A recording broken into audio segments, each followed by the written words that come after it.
দেখুন,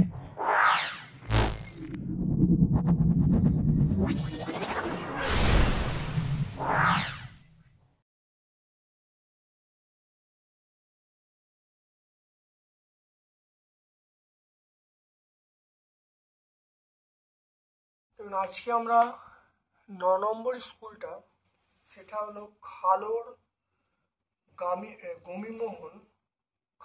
গোপীমোহন শিক্ষা। তাহলে খালোর গোপীমোহন স্কুলটা আমি সলভ করছি। আজকে আমরা 9 নম্বর স্কুলটা খালোর গোপীমোহন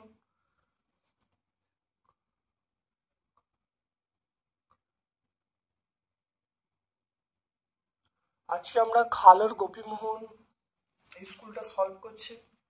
দেখে নাও, ভিডিওটা প্রথম থেকে শেষ পর্যন্ত দেখো, অবশ্যই ভিডিও থেকে উপকৃত হবে।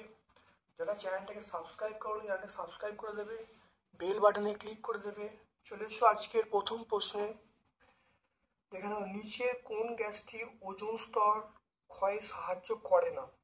ওজোন স্তর ক্ষয়ে সাহায্য করে না, নিচের কোন গ্যাসটি? এটা আমরা বলবো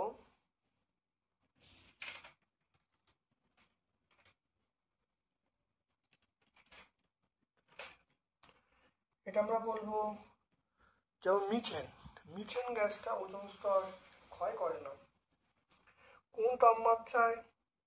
কোন তাপমাত্রায় জলের ঘনত্ব সবচেয়ে বেশি হয়? জলের ঘনত্ব কোন তাপমাত্রায় জলের আয়তন সবচেয়ে সর্বনিম্ন হয়? আয়তন সর্বনিম্ন আমরা অপশন বি বলবো, 4 ডিগ্রি সেন্টিগ্রেড তাপমাত্রা। দেখো, পিভি, এখানে পিভি সমান আরটি সমীকরণে এসআই একক বলতে বলছে পিভি এসআই একক আমরা কি বলবো? একটা কথা খুব ভালো মনে রাখবে, এটা জুল পার মোল হবে, জুল পার মোল। যদি এখানে থাকতো পিভি সমান এনআরটি থাকতো, তাহলে আমরা একক আমি অবশ্যই জুল বলতাম। কিন্তু যেহেতু এখানে এন সমীকরণটা নেই, তাহলে আমরা একক বলবো জুল পার মোল। খুব ভালো মনে রাখবে, পিভি সমান, যদি সমীকরণটা পিভি সমান এনআরটি থাকতো, তখন তোমাদের পিভি একক চাইলে তোমরা কিন্তু জুল লিখতে। কিন্তু এখানে যেমন পিভি সমান আরটি আছে, তখন এর একক আমরা কি বলবো? অবশ্যই জুল পার মোল কথাটা বলবো আমরা।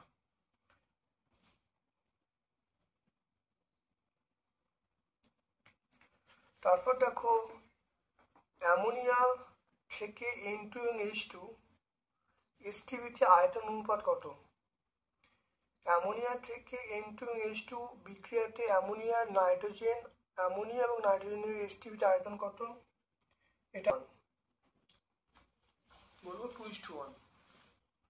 দেখো, অ্যামোনিয়া আর নাইট্রোজেন অনুপাত কত হবে?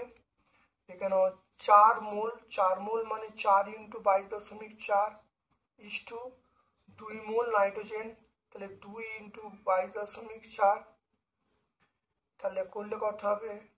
4:2 মানে আমরা বলবো 2:1। তাহলে আমরা কোন অপশানটায় বলবো? আমরা অপশানটায় বলবো অপশান এ বলবো, অপশান এ।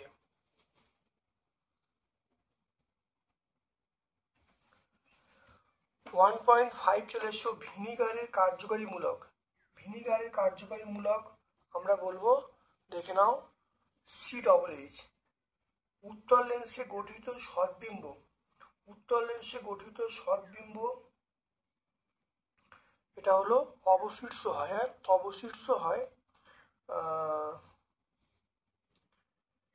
সর্বদাই অবশীর্ষ হয়। উত্তল লেন্সে গঠিত সদ্বিম্ব যখন বলেছে, তাহলে সর্বদাই অবশীর্ষ হবে। সদ্বিম্ব মানে অবশীর্ষ হবে।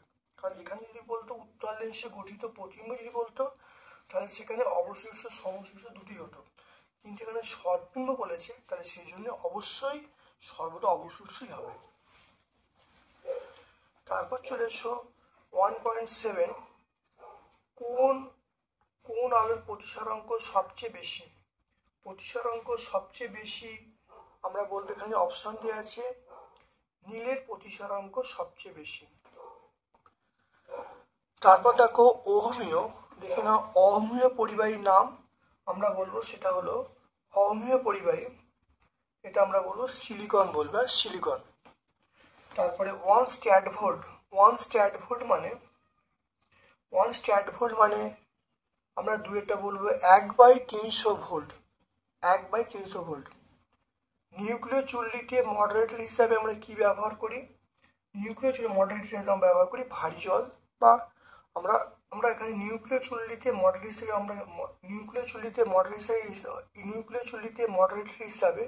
আমরা ব্যবহার করি, সেটা হলো এখানে মনে রাখবে গ্রাফাইট ব্যবহার করা হয়, ভারী জল ব্যবহার করা হয়। তাহলে আমরা কিন্তু উভয় বলবো, আমরা এই অপশানটা বলবো, যেহেতু উভয় অপশানটা আছে মডারেটর হিসাবে আমরা কিন্তু গ্রাফাইট ও ভারী জল দুটোই ব্যবহার করি, তাহলে সেজন্য আমরা অপশান সি বলবো।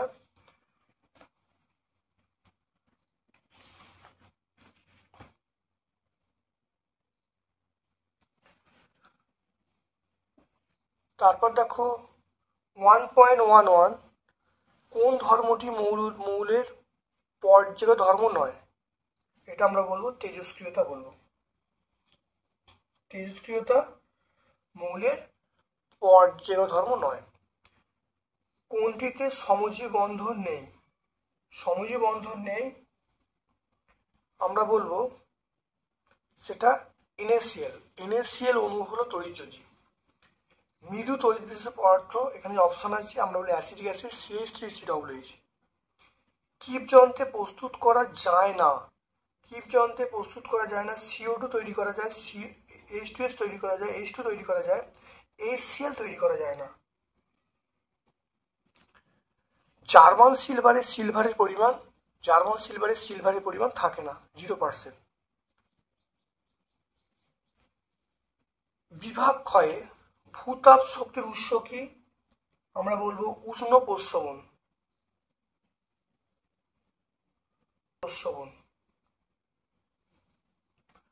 বায়ুমণ্ডলে কোন স্তরকে শান্ত মণ্ডল বলে? আমরা বলবো স্ট্র্যাটোস্ফিয়ার।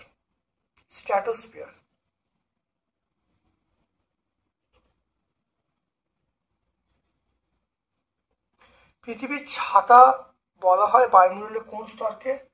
আমরা বলবো ওজোন স্তরকে। PVP লেখচিত্র অঙ্কন করতে বলছে। PVP লেখচিত্র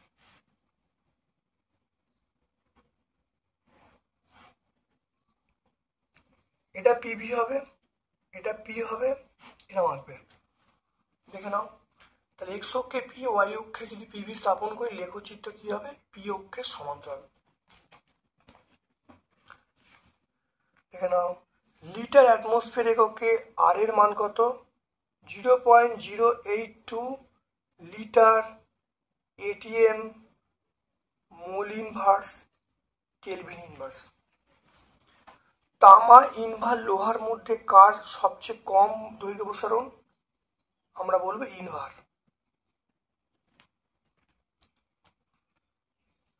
প্রিজমের মধ্য দিয়ে সাদা আলো গেলে কোন বর্ণের চ্যুতি সবচেয়ে কম হয়?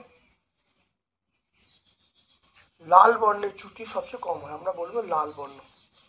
এক্সপ্লোসিভ ব্যবহার বলতে বলেছে, এটা বলবো চিকিৎসা শাস্ত্রে।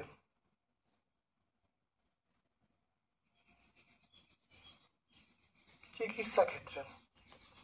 প্রিজমের প্রতিসারক তল কটা? প্রিজমের প্রতিসারক তল আমরা বলবো দুটো। এসি/ডিসি কোন শক্তি অপচয় কম হয়? আমরা অবশ্যই বলবো এসিতে শক্তি অপচয় কম হয়। ভারতবর্ষে পরিবর্তী প্রবাহের কম্পাঙ্ক কত? ভারতবর্ষে পরিবর্তী প্রবাহের কম্পাঙ্ক, এটা প্রবাহ, এটা 50 হার্জ বলবো। পরিবর্তী প্রবাহের কম্পাঙ্ক 1 AMU মানে আমরা বলবো 931.2 MeV। যদি মনে না থাকে পয়েন্টের পরে ওটা সংখ্যাটা না বললেও হবে, 931.2 MeV। নিউক্লিয় সংযোজনে যে শক্তির মুক্ত হয় তার উৎস কি? নিউক্লিয় সংযোজনে যে শক্তি উৎপন্ন হয় তার উৎস আমরা কি বলবো? এটা হলো, মনে রাখবে নিউক্লিয় বিভাজন, অবশ্যই নিউক্লিয় বিভাজন কথাটা বলবো, কিন্তু তার আগে আমরা বলবো ভর বিচ্যুতি বা দেখে নাও, নিউক্লিয় সংযোজনে যে শক্তি মুক্ত হয় তার উৎস কি? তার উৎস আমরা বলবো, আমরা লিখবো ভর বিচ্যুতি বা ভর ত্রুটি বা ভর ঘাটতি কথাটা বলবো। এটা পেজ নাম্বার 91 আমরা পেয়ে যাব। এটা 91 পেজে আমরা উত্তরটা পাবো, 91 পেজে।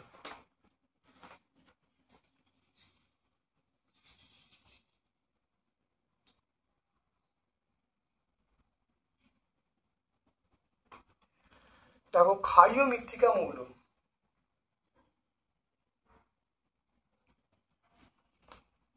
ক্ষারীয় মৃত্তিকা মৌল এটা আমরা ক্যালসিয়াম বলবো। ধাতু সংকরে ইনভার এসে ধাতু সংকরটির শতকরা সর্বোচ্চ পরিমাণে থাকে, আমরা লোহা বলবো, এফি। একটি ক্ষার, এটা ক্ষারীয় মৃত্তিকা ধাতু ক্যালসিয়াম বলেছি। ক্ষার ধাতু কি হবে? ক্ষার ধাতু আমরা বলবো ক্যালসিয়াম বলবো, এটা পটাশিয়াম বলবো, আমরা বলবো পটাশিয়াম। আর অ্যানায়নে মরিচের রোধে যেটা ব্যবহার করা হয় সেটা হলো আমরা জিঙ্ক বলবো। তো দেখে নাও, ক্ষারীয় মৃত্তিকা ধাতু আমরা বলবো ক্যালসিয়াম। ইনভারের প্রশ্নটা উত্তর হবে আমরা লোহা বলবো। ক্ষার ধাতু সেটা পটাশিয়াম বলবো। আয়রনের মরচে রোধে যে ধাতু ব্যবহার করা হয় তার নাম হলো আমরা কি বলবো? জিঙ্ক বলবো। তৈল লেপন পদ্ধতিতে লোহার উপরে তামার প্রলেপ দিতে হলে আমরা বলবো তৈল বিশ্লেষণ।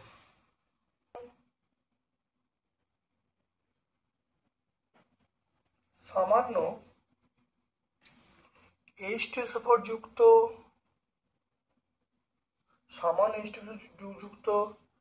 CuSO4 এর দ্রবণ, তাহলে CuSO4 এর দ্রবণ কিন্তু সামান্য H2SO4 যুক্ত। তারপর দেখো, হ্যালোজেনের যোজ্যতা কক্ষে কটা ইলেকট্রন থাকে? হ্যালোজেনের যোজ্যতা কক্ষে আমরা বলবো সেটা হলো 7টা। তাহলে হ্যালোজেনের যোজ্যতা কক্ষে কটা ইলেকট্রন থাকে? আমরা বলবো 7টা। স্মেলিং সল্ট কাকে বলে? স্মেলিং সল্ট আমরা বলবো অ্যামোনিয়াম কার্বনেট আর কলিচুন এর মিশ্রণকে। তাহলে এখানে দেখে নাও, তাহলে স্মেলিং সল্ট কি? স্মেলিং সল্ট আমরা বলবো অ্যামোনিয়াম কার্বনেট এবং কলিচুনের মিশ্রণকে আমরা বলবো স্মেলিং সল্ট। তারপর দেখে নাও, নাইট্রোজেন ঘটিত একটি হিমায়কের নাম আমরা বলবো অ্যামোনিয়া। কি বলবো? এটা অ্যামোনিয়া বলবো। স্মেলিং সল্টের মধ্যে অ্যামোনিয়া থাকে, তোমরা যদি অ্যামোনিয়া বলো এটা কিন্তু হবে।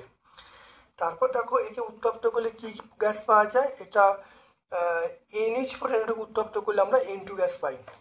আলিয়া সৃষ্টির জন্য দায়ী গ্যাসটার নাম আমরা বলবো মিথেন, CH4 বলবো আলিয়া সৃষ্টির জন্য। ননস্টিক বাসনপত্রে কি ব্যবহার করা হয়? ননস্টিক বাসনপত্রে আমরা ব্যবহার করি টেফলন, আমরা বলবো টেফলন ব্যবহার করি। এটি অধাতব পরিবাহী, আমরা বলবো গ্রাফাইট হলো অধাতব পরিবাহী। সিএনজির মূল উপাদান আমরা বলবো মিথেন, মিথেন বলবো। কৃত্রিম পলিমারের নাম আমরা বলবো,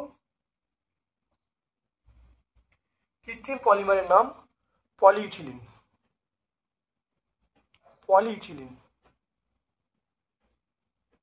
কৃত্রিম পলিমারের নাম আমরা বলবো পলিইথিলিন বলবো। কৃত্রিম পলিমারের নাম আমরা পলিইথিলিন বা পলিথিন বলতে পারি, বা আমরা PVC বলতে পারি। তোমরা যেটা পারবে, এটা যে পলিথিন যদি বড় হয় এটা পলিইথিলিন, বা তোমরা এটা ছাড়া যদি PVC বলো তাহলে সেটা হবে কিন্তু। হ্যাঁ,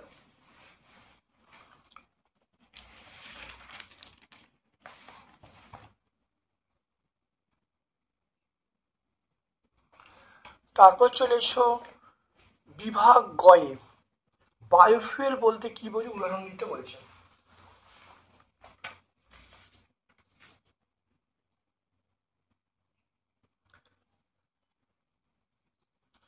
দেখে নাও বায়োফুয়েল, বায়োমাস থেকে উৎপন্ন জ্বালানিকে আমরা বায়োফুয়েল বলবো।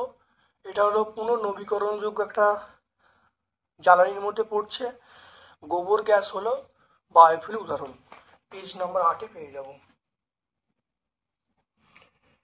এই অঙ্কটা আমরা আগের পেজে করলাম, খুব ভালো করে অঙ্কটা দেখে নেবে। আমরা আগের পেজে দেখো এই অঙ্কটা আমরা সলভ করেছি। 8 নম্বর স্কুলটা তোমরা দেখলে অঙ্কটা পেয়ে যাবে। অথবা প্রশ্নটা দেখো, আদর্শ গ্যাসের ক্ষেত্রে দেখা হচ্ছে গ্যাসের ঘনত্ব ডি সমান PM/RT। দেখে নাও।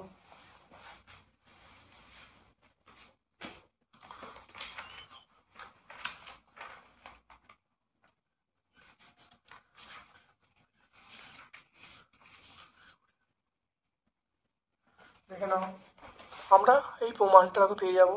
দেখে নাও 22-এর প্রশ্নের উত্তর দেখে নাও, একই প্রশ্ন আছে, ভালো দেখে নেবে।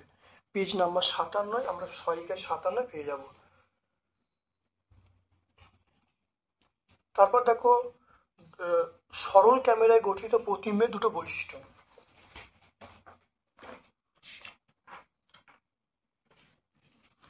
এক নম্বর হলো সরল ক্যামেরার ডায়াফ্রামের মধ্য দিয়ে আলো যায়। ক্যামেরায় যে লেন্সটা ব্যবহার করা উত্তল লেন্স ব্যবহার করা হয়। ক্যামেরার ফিল্মের উপর প্রতিবিম্ব তৈরি হয়।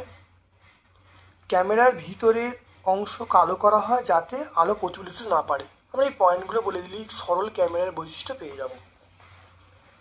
169 পেজে এটা আমরা পাবো। পেজ নাম্বার এটা 169। দেখো আলোর বেগ বলা আছে, প্রতিসরণ কত। আলোর বেগ বলা আছে, প্রতিসরাঙ্ক বার করতে বলেছে। ছোট্ট অঙ্ক, এরকম অঙ্ক কিন্তু আমরা করেছি। তো এবার দেখে নাও 3.3 অথবা 3.3 এর অথবা আমরা মিউ সমান জানি C/V। সি মানে শূন্য মাধ্যম আলোর বেগ 3 × 10⁸, আর ভি মানে যে বেগটা বলা আছে কত বলা আছে 2 × 10⁸। এটা কেটে দাও, তাহলে মিউ এর মান পেয়ে গেলাম 3/2। 3/2 মানে 1.5। তাহলে মাধ্যমে প্রতিসরাঙ্ক পেয়ে গেলাম 1.5। প্রতিসরাঙ্কের কোনো একক নেই, একক অবশ্যই তোমরা দেবে না। তারপর দেখে নাও 220 ভোল্ট 60 ওয়াট এবং 110 ভোল্ট 60 ওয়াট বাতি রোধের তুলনা করতে বলছি।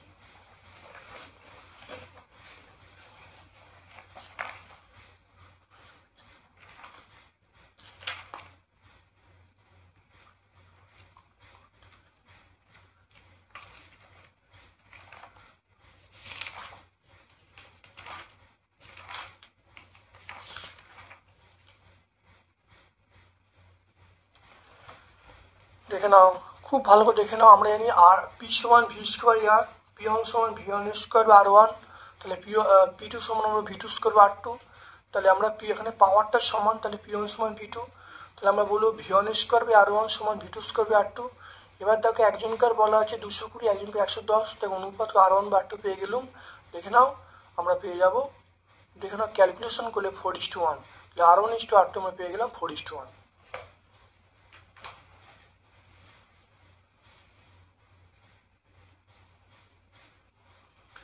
চিনি এবং গ্লুকোজ সময়যৌগ হলো চিনি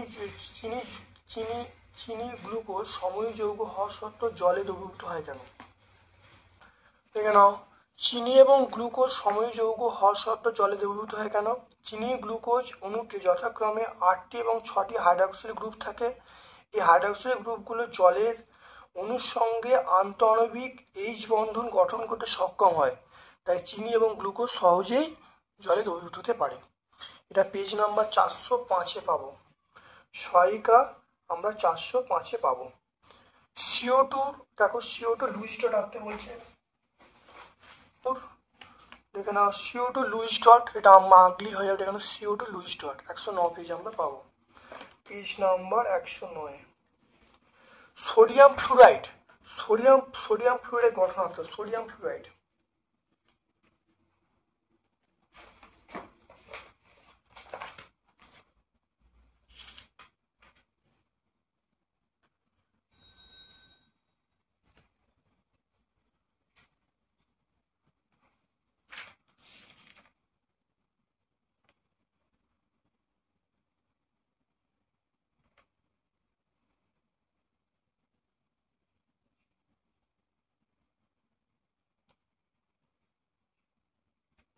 দেখে নাও সোডিয়াম ফ্লুরাইডের গঠন দেখে নাও, সোডিয়াম ফ্লুরাইডের গঠন দেখে নাও, খুব ভালো দেখে নাও, এটা ব্যাখ্যা করে দেবে, করলেই হয়ে যাবে। এইটুকু পোর্শন আমরা করে দিলে উত্তর পেয়ে যাব। পেজ নাম্বার 404-এ সহায়িকায় আমরা 404-এ পাবো। অষ্টক সূত্র বিবৃত করতে দেখে নাও।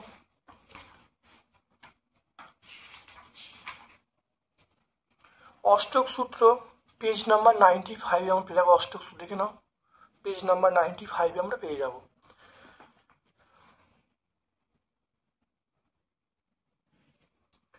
তারপরে H2S কে শুষ্ক করতে H2SO4 ব্যবহার করা যায় না কেন?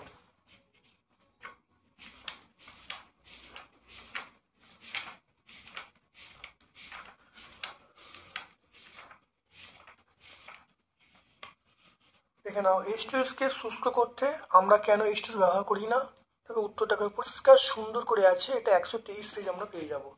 Page number 123। লোহার পাত্রে কপার সালফেট দ্রবণ রাখা উচিত নয় কেন? লোহার পাত্রে কপার সালফেট দ্রবণ, কপার সালফেটের দ্রবণ লোহার পাত্রে রাখা উচিত নয় কেন? পরিষ্কারভাবে সুন্দরভাবে ব্যাখ্যা করা আছে, খুব ভালো দেখে নাও। খুব ইম্পর্টেন্ট প্রশ্ন কিন্তু পরীক্ষার জন্য, খুব ভালো দেখে নাও, গুছিয়ে লেখা আছে। সহায়িকা 420 পেজ, সহায়িকা 420 পেজ। পিতলের প্রধান উপাদান কি কি? ওই উপাদান মানে ওই পিতলের উপাদানগুলো কি কি? ওই উপাদান মৌলের তুলনায় পিতলের বাড়তি সুবিধা কি? পিতলের উপাদানগুলো কি কি দেখে নাও।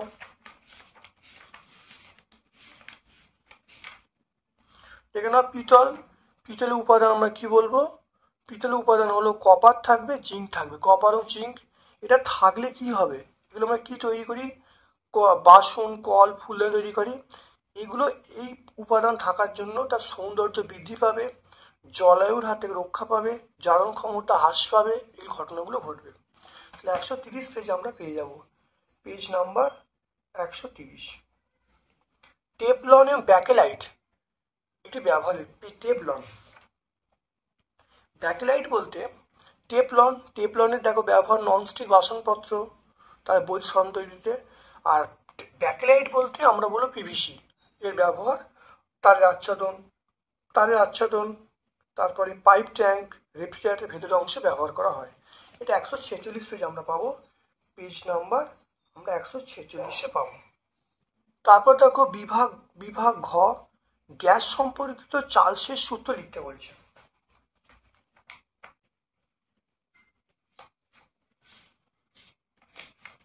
দেখে নাও চার্লসের সূত্র আমরা দেখে নাও ভালো করে। চার্লস সূত্র লিখে নেবো। এটা চার্লসের সূত্র পেজ নাম্বার 12 পেজে। তাহলে 12 পেজ নাম্বার 12 সিজিএস পদ্ধতিতে চাপের একক আমরা কি বলবো? এটা বলবো ডাইন পার সেমি স্কোয়ার। সিজিএস পদ্ধতি আমরা বলবো ডাইন পার সেমি স্কোয়ার। এই অঙ্ক দেখো তোমাদের হয়েছে 4.2 এর অঙ্ক। আমরা তোমার 4.12 অঙ্ক কিন্তু অবশ্যই তোমরা আমাদের সলভ করা হয়েছে। ভিডিও দেখবে, তোমরা পারবে। যদি অসুবিধা হয় তাহলে অবশ্যই কমেন্ট সেকশানে ভিডিও উল্লেখ করে কমেন্ট করবে, আমি শর্টস আকারে কিন্তু প্রকাশ করে দেবো। তারপর দেখো তাপ প্রবাহ মাত্রা এবং তড়িৎ প্রবাহ মাত্রার গাণিতিক তুলনা করে তাপীয় রাশিমালা প্রতিষ্ঠা করতে বলছে। আমরা এইখান থেকে মনে করে শুরু করব, আমরা শেষ করব এইখান পর্যন্ত। 8টি সমান তাপের রোধ 8টি সমান d/k। বোঝা গেল? এটা পুরো লিখলে উত্তর হয়ে যাবে। পেজ নাম্বার 33-এ আমরা পাবো।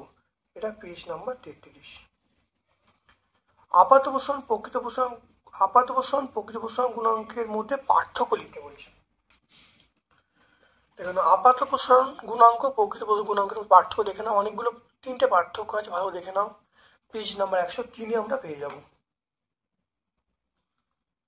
এটা সহায়িকা থেকে। উত্তর লেন্সের সাথে সমশীর্ষ বিবর্ধিত প্রতিবিম্ব গঠন, এটা অনেকবার হয়েছে। কোন লেন্সের সাহায্যে আমরা দীর্ঘ দৃষ্টি আমরা লেন্স ব্যবহার করব? দীর্ঘ দৃষ্টির জন্য আমরা কি লেন্স ব্যবহার করব? উত্তর লেন্স ব্যবহার করব। লেন্সের ক্ষমতা কাকে বলে? এর একক লিখতে বলছে।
আচ্ছা, উত্তল লেন্সের মনে রাখবে, উত্তল লেন্সের ক্ষমতা বলতে বোঝায় উত্তল লেন্সের উপর আলোকরশ্মি আপতিত হওয়ার পরে কতটা দূরত্বে গিয়ে সেটা মিলছে।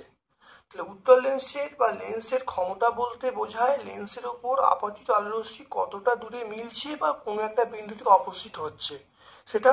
আর একক আমরা বলবো ডায়োপ্টার ডি বললে হবে। 4.5 আমরা প্রত্যেকটা পেজে পেজে ব্যাখ্যা করেছি, তোমরা অবশ্যই পেয়ে যাবে এবং খুব ইম্পর্টেন্ট প্রশ্ন এটা, বিগত পেজগুলিতে আমরা অবশ্যই উল্লেখ করেছি। ফ্লেমিংয়ের বামহস্ত নিয়ম বলতে বলছে,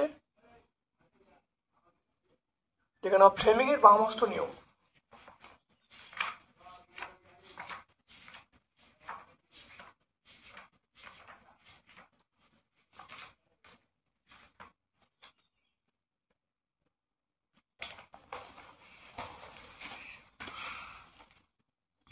অথবা প্রশ্ন তোমরা দেখে নাও, লেন্সের ক্ষমতা কাকে বলে, এর একক লিখতে বলছে।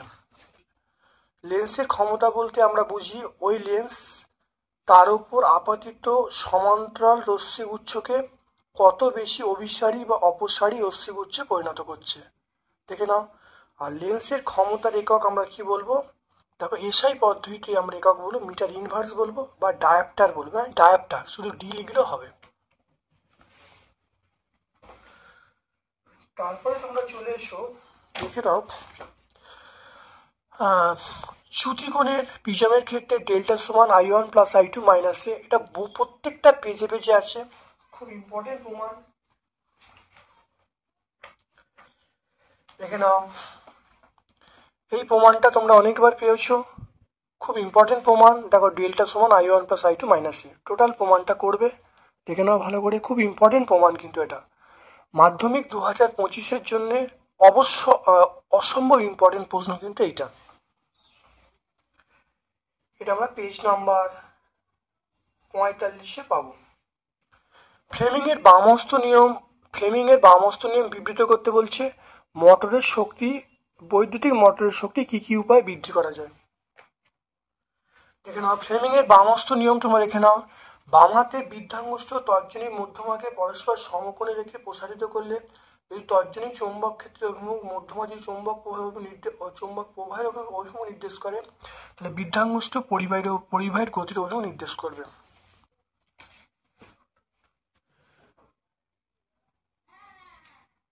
দেখে নাও 1 নম্বর পয়েন্ট, দেখো আর্মেচারের মধ্যে তড়িৎ প্রবাহ বাড়িয়ে 2 নম্বর হলো 1 নম্বর হলো আর্মেচারের মধ্যে তড়িৎ প্রবাহ বাড়িয়ে, 2 নম্বর হলো আর্মেচারের তারের পাক সংখ্যা বাড়িয়ে, 3 নম্বর হলো চুম্বকের চৌম্বক শক্তি বাড়িয়ে।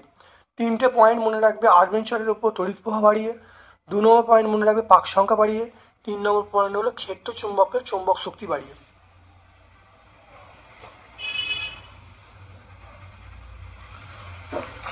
এটা আমরা পাবো 279-তে পাবো। তারপর দেখো তড়িৎ চুম্বকীয় আবেশ সংক্রান্ত ফ্যারাডের সূত্র লিখতে বলছে, আর্থিংয়ের প্রয়োজনীয়তাকে লিখতে বলছে। দেখে নাও ফ্যারাডের দুটো সূত্র আছে, অনেকবার হয়েছে, খুব ভালো করে দেখে নাও, খুব ভালো করে করে নেবে, পরীক্ষার জন্য কিন্তু ইম্পর্টেন্ট। এটা আমরা পাবো পেজ নাম্বার 81-তে আমরা পাবো। বৈদ্যুতিক দেখে নাও আর্থিংয়ের সুবিধা বা আর্থিংয়ের প্রয়োজনীয়তা কেন, দেখে নাও। দেখুন আর্থিংয়ের সুফল বা আর্থিংয়ের প্রয়োজনীয়তা দুটো পয়েন্ট আছে, 3টে পয়েন্ট আছে, তোমরা এর মধ্যে যে কোনো দুটো পয়েন্ট তোমরা লিখে দেবে, আর্থিংয়ের সুবিধা বা প্রয়োজনীয়তা। পেজ নাম্বার 83-তে আমরা পাবো। তারপর দেখো এলইডি এবং সিএফএল এর তুলনা করতে বলছে, আর বৈদ্যুতিক হিটারের তারে ফিউজ তারে বৈশিষ্ট্য লিখতে বলছে। দেখে নাও 3টের পার্থক্য আছে, ভাস্কর বাতি, সিএফএল, এলইডি। এখানে আমাকে বলেছে সিএফএল ও এলইডির পার্থক্য, সিএফএল ও এলইডি তুলনা বলেছে। দেখে নাও পয়েন্টগুলো তোমরা বলে দেবে। 1 নম্বর পয়েন্ট,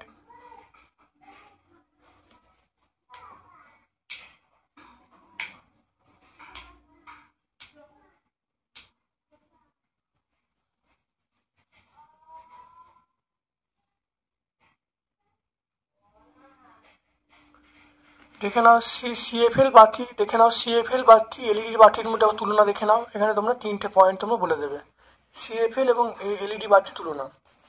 এটা সহায়িকা 275 পেজে পাবো, সহায়িকা আমরা 275-এ পাবো। বৈদ্যুতিক হিটারের তার ও ফিউজ তারের বৈশিষ্ট্য দেখে নাও।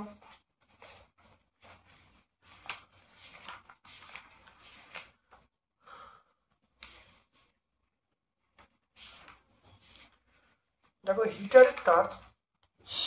হিটারের তার দেখো নাইক্রোম তার এর কিন্তু গলনাঙ্ক বেশি হয়, রোধাঙ্ক বেশি হয়। আর আমরা ফিউজ তারে কি বলবো, ফিউজ তারের ক্ষেত্রে রোধাঙ্ক বেশি হয় কিন্তু গলনাঙ্ক কম হয়। বোঝা গেল? তাহলে এটা 72 পেজ আমরা পাবো, পেজ নাম্বার 72। নিউক্লিয় বিভাজন কাকে বলে উদাহরণ দিয়ে ব্যাখ্যা করতে বলছে, দেখে নাও।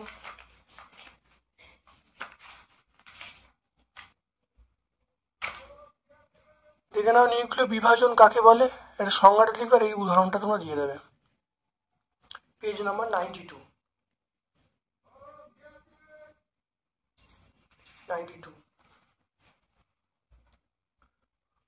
দেখে নাও এই প্রশ্নের উত্তরটা তোমরা দেখে নাও, এই প্রশ্নের উত্তরটা তোমরা সবটাই পেয়ে যাবে। 4.9 উত্তরটা দেখে নাও, এখানে আমরা এই উত্তরটা পেয়ে যাবো, 4.9 উত্তরটা পেয়ে যাবো। দেখে নাও তোমরা এই উত্তরটা তোমরা অবশ্যই পেয়ে যাবে। 4.9 উত্তর আমরা পেয়ে যাবো 363-64 পেজে। এটা আমরা পেয়ে যাবো 364 থেকে 365। এখানে আমরা উত্তরটা সবটা পেয়ে যাব। বিরল মৃত্তিকা মৌল কাকে বলে উদাহরণ দিতে বলছে, দেখে নাও। বিরল মৃত্তিকা মৌল এইগুলোকে আমরা বলবো বিরল মৃত্তিকা মৌল। দেখে নাও বিরল মৃত্তিকা মৌল আমরা বলবো, এখানে উদাহরণ দিয়ে দেবো। তাহলে পেজ নাম্বার 99 আমরা পেয়ে যাব। তাহলে পেজ নাম্বার 99। তারপর নিকটোজেন মৌল উদাহরণ দিতে বলে। নিকটোজেন মৌল মানে আমরা এই 15 নম্বর যে শ্রেণী আছে এই মৌলগুলো নিকটোজেন মৌল। উদাহরণ আমরা নাইট্রোজেন বলবো। নিকটোজেন মানে 15 নম্বর গ্রুপের মৌলগুলোকে আমরা নাইট্রোজেন মৌল বা নিকটোজেন মৌল বলবো।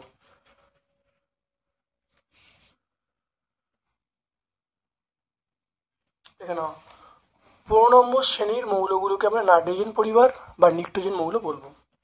94 পেজে তোমরা পেয়ে যাবে। 95 পেজে তোমরা পেয়ে যাবে।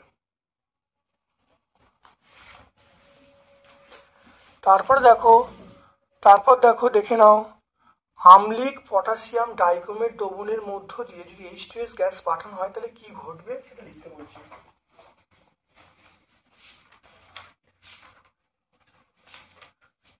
দেখে নাও আমরা এই বিক্রিয়াটা লিখবো, অর্থাৎ H2S এর বিজারণ ধর্মটা পুরোটা লিখে দেবো। লিখলে কিন্তু উত্তর হয়ে যাবে বিক্রিয়া সমেত। কিন্তু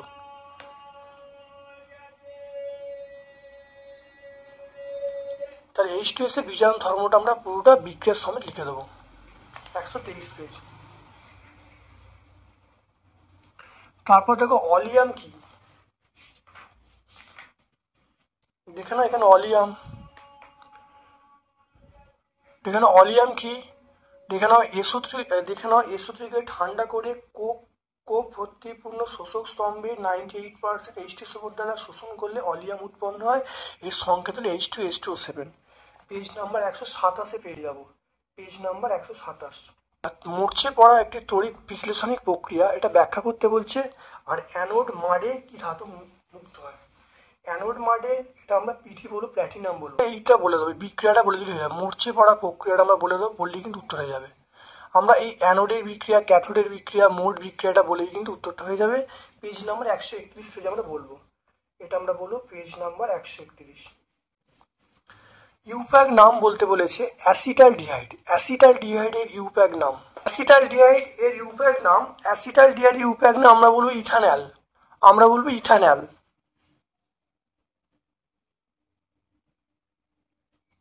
অ্যাসিটালডিহাইড ইউপ্যাক নাম আমরা বলবো ইথানল। অ্যাসিটিলিন, যেখানে অ্যাসিটিলিনের ইউপ্যাক নাম আমরা বলবো ইথাইন। আমরা কি বলবো, ইথাইন।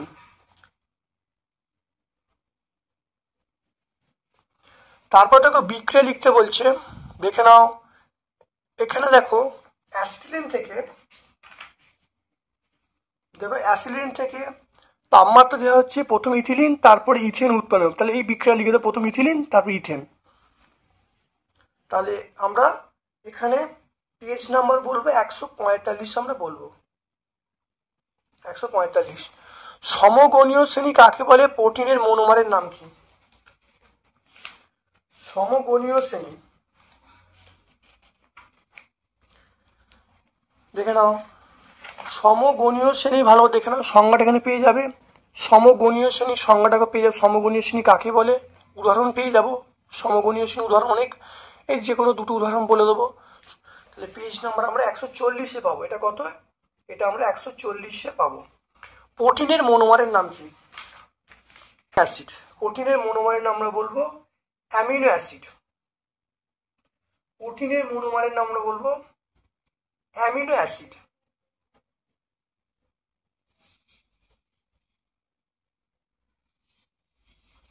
তাহলে প্রোটিনের মনোমারের নাম আমরা কি বলবো? Amino acid. সেট আজকে আমরা 9 নম্বর সেটটা সম্পূর্ণ ব্যাখ্যা করলাম। ভিডিওটা কেমন লাগলো কমেন্ট সেকশনে কমেন্ট করবে। যদি ভালো লাগে লাইক করবে, যারা চ্যানেলটাকে সাবস্ক্রাইব করে দেবে, বেল বাটনে ক্লিক করে দেবে। আমার পক্ষ থেকে সকলকে ধন্যবাদ এবং শুভকামনা জানাচ্ছি।